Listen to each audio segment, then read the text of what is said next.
কাউকে বলবেন না।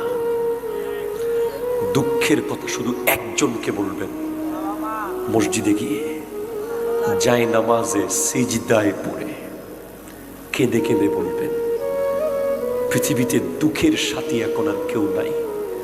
ইভেন অনেক বাবা মাও আছে যেই ছেলে লস খেয়েছে তার প্রতি মোহাব্বত কমে গেছে, যেই ছেলে লাভে আছে তার প্রতি ভালোবাসা বেড়ে আছে, যেই ছেলের ইনকাম বেশি তার কদর বেশি, যেই ছেলের ইনকাম কম তার কদর কম। এটা পৃথিবী, এটা পৃথিবী ভাই, এটা জান্নাত না।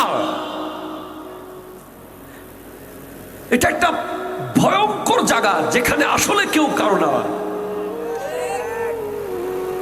আলটিমেটলি ভূমিকম্প যখন হয়েছে, আপনি কি আব্বা বলে ডেকেছেন, না মা বলে ডেকেছেন, না আল্লাহ বলে ডেকেছেন? যদি এমন হয় যে আজকে রাতে একটা ফেরেশতা এসে যদি বলে যে 1 ঘন্টা পর মারা যাবি, তুমি ফজরের নামাজ পড়বা না? প্রতিদিন ভূমিকম্প এসে বলছে কিছুক্ষণ পর মারা যাবি। প্রতিদিন আগুন লেগে তোমাকে বলছে কিছুক্ষণ পর তুইও চলে যাবি। প্রতিদিন কিছু না কিছু আমাদেরকে বলছে, নক করছে।